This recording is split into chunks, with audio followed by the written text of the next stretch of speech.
Alrighty, good morning.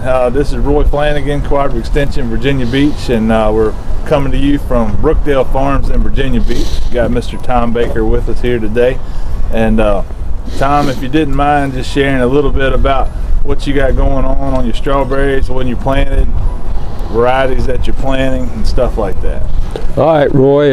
Well, we planted these berries this year on October 2. It was a week behind our normal planting date, but as warm as the fall turned out to be, which of course we didn't know when we planted, but as warm as it turned out to be, these berries got so much growth on them that I'm glad that they were planted a week late. I'd hate to see how big they'd been if they were been planted a week earlier. We did our usual for the pre-plant fertilizer. We had 60 pounds each of nitrogen, potassium, and phosphorus, and put that out right before we laid the plastic. We fumigated with Pick 60 this year. We had been using for the last 2 or 3 years Pick 100, but we went back to the Pick 60 for a little more weed control, help us out. We did have some weed escape with the Pick 100. Varieties in this field are Chandler and Ruby June. We're 60% Ruby June this year and 40% Chandler in this field. I see a couple things out in your field. It looks like you use ryegrass for your row middles, and what are those white cap things I'm seeing out there? We've got data loggers in the field. Right now they're not active, but I haven't taken them back in. No need to take them back in. They're protected from the weather.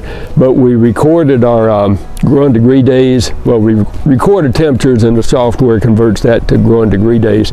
And to find out what kind of growth we were getting. With the Ruby Junes, we need more growing degree days than with the Chandler. And this is the first year that we've not applied row covers in the fall to help get those additional growing degree days that we need. We had actually more growing degree days than we needed without the row covers this year, but we wouldn't have known that if we hadn't had the data loggers. Now with the ryegrass, could you just touch on the purpose of that and what your plan is to get it under control here soon? Well, the ryegrass is to prevent erosion. Flat as we are, we do get erosion if we get a big rain. It's also to somewhat suppress the weeds. And when we kill it, we'll be knocking it back here before too long. But when we kill it, then we kind of get a little bit of kind of a natural straw mulch in the row middles. Not a whole lot, not like applying straw, but it is better than bare dirt, and helps to cut down on the splashing of the soil up onto the plants and the berries. All right, and other than maybe Rid-A-Mill Gold in the fall, have you done anything else to these plants at this point? Not to the plants, really. We did the Rid-A-Mill Gold, of course. We did remove runners from these plants, and they had a tremendous amount of runners.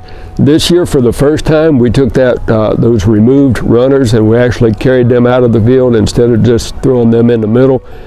We did weed control to knock back some chickweed and even henbit. We got some activity because we sprayed those weeds so small this year.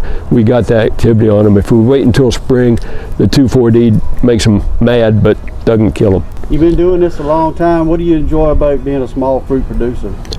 Well, the challenge, for one thing.